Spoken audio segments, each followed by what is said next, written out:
Assalamualaikum warahmatullahi wabarakatuh.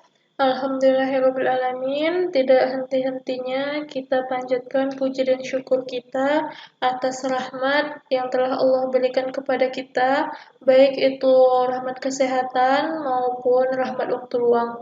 Semoga kita semua senantiasa berada dalam lindungan Allah Subhanahu wa taala. Berhubung pada saat ini kita masih berada dalam kondisi pandemi COVID-19, Ustazah mengingatkan kepada antum untuk selalu menjaga kebersihan dan mengikuti protokol kesehatan yang telah diingatkan sebelumnya. Serta Ustazah mengingatkan kepada antum untuk selalu mengisi dan tidak lupa mengisi buku amalan yauminya dan tetap melaksanakan ibadah-ibadah sunnahnya. Semoga dengan demikian insya Allah kita tetap berada dalam keadaan yang sehat dan dalam lindungan Allah Subhanahu wa taala.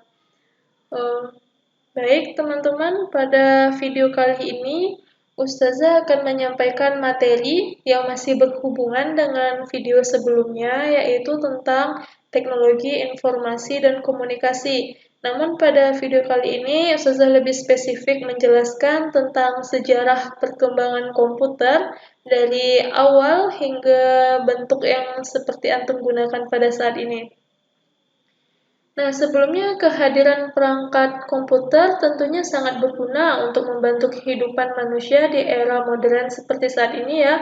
Meskipun telah dikeluarkannya dan mulai banyak digunakan teknologi mobile seperti handphone yang antum gunakan, yang jauh lebih praktis, tetapi ternyata itu masih belum mampu menggeser posisi komputer dalam urusan menyelesaikan pekerjaan. Nah, perkembangan komputer juga sudah terlihat dari beberapa dekade, dari beberapa tahun yang lalu, bahkan dari komputer yang tidak bisa dibawa kemana-mana, hingga kini yang lebih praktis dan bisa dibawa kemanapun, kapanpun pengguna menginginkannya. Nah, tahukah antum sebelum bentuk komputer itu seperti yang antum temukan pada saat ini, komputer itu sendiri memiliki sejarah yang cukup panjang loh. Perkembangan dari generasi ke generasi, sejarah itu sendiri dibagi menjadi 4 generasi. Nah, apa-apa saja itu? Mari kita lihat bentuk-bentuk generasi komputer dari yang pertama. Nah, seperti ini. Ini adalah komputer generasi pertama.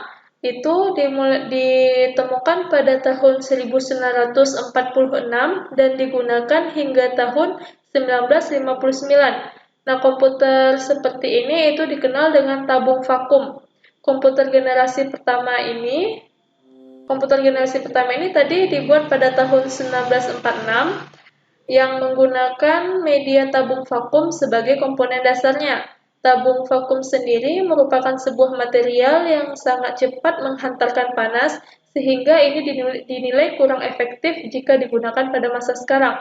Selain itu, kekurangan dari komputer ini juga menghasilkan panas yang berlebih. Komputer ini juga membutuhkan daya listrik yang sangat besar untuk dapat mengoperasikannya. Tidak hanya itu, ternyata komputer generasi pertama ini memiliki berat yang mencapai hingga 30 ton dan bahkan menggunakan 18.000 tabung vakum dengan ukuran 1.800 kaki per tabungnya. Nah, komputer pertama ini bernama ENIAC atau Electronic Numeric Integrator and Computer yang diciptakan oleh Maudslay dan Exert. Nah, yang kedua, itu kita lihat, nah, bentuknya mulai menyusut ya. Komputer generasi kedua ini tidak lagi menggunakan tabung vakum sebagai medianya, melainkan teknologi transistor. Nah, teknologi transistor ini digadang-gadang adalah cikal bakal dari terciptanya komputer. Berbeda dengan tabung vakum yang berukuran besar, transistor sendiri memiliki ukuran yang cenderung lebih kecil, serta tidak menghasilkan panas yang berlebihan. Dengan menggunakan transistor, otomatis perangkat komputer yang diciptakan bisa berbentuk lebih kecil dibandingkan sebelumnya. Nah, setelah dirilisnya komputer generasi kedua ini, bahasa pemrograman tingkat tinggi juga sedang dikembangkan pada saat itu, seperti halnya Common Business Oriented Language atau yang disingkat dengan CBOL, dan Formula Translator atau yang disingkat dengan Fortran. Perubahan bahasa pemrograman tersebut ternyata memberikan dampak yang sangat besar untuk komputer sekaligus memberikan manfaat komputasi yang lebih cepat dan akurat. Nah, seiring berjalannya waktu, itu masuk ke komputer generasi ketiga. Nah, komputer generasi ketiga ini pertama kali digunakan pada tahun 1965 hingga tahun 1971 dengan menggunakan sirkuit terintegrasi. Nah, meskipun demikian, komputer transistor tidak serta-merta ditinggalkan, atau komputer pada generasi kedua itu tidak serta-merta ditinggalkan begitu saja, tetapi masih dipakai untuk membantu kinerja komputer generasi ketiga ini. Dan yang pasti, transistornya sendiri tidak lagi berukuran besar, namun sudah diminiaturkan dengan diletakkan pada IC. Satu buah IC itu terdiri dari beberapa transistor, resistor, dan kapasitor. Nah, berbeda dengan komputer generasi pertama dan kedua sebelumnya ya. Kalau pada komputer generasi pertama dan kedua itu tidak menggunakan keyboard, maka pada generasi ketiga inilah pertama kali keyboard itu digunakan. Nah, salah satu kelebihan dari komputer generasi ketiga ini, selain ukurannya yang relatif lebih kecil, komputer ini juga dihargai relatif lebih murah dan masih dapat dijangkau oleh masyarakat pada umumnya. Dan next, itu yang terakhir, itu adalah komputer generasi keempat. Itu pertama kali dipakai pada tahun 1971 dan masih dipakai hingga saat ini dengan menggunakan mikroprosesor. Pada generasi keempat, komputer yang berjenis mikroprosesor yang bahkan masih digunakan hingga sekarang dan yang masih kita lihat pada umumnya.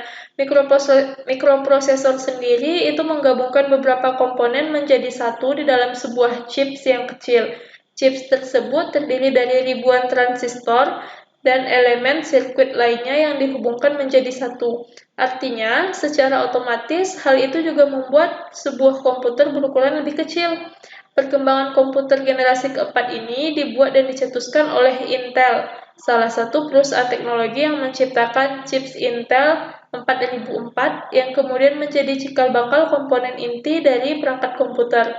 Sedangkan yang menciptakan komputer modern untuk pertama kali adalah dari perusahaan IBM yang didesain khusus untuk pengguna rumahan, lalu menyusul lagi Apple dengan komputer Macintosh-nya pada tahun 1984.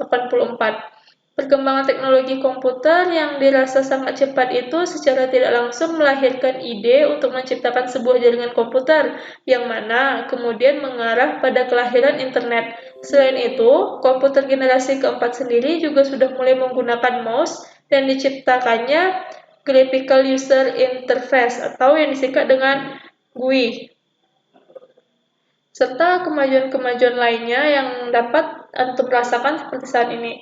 Maka semakin mudah juga pekerjaan manusia. Komputer generasi keempat adalah salah satu contoh perkembangan teknologi menuju ke arah yang lebih praktis dan lebih efisien untuk aktivitas manusia tertentu.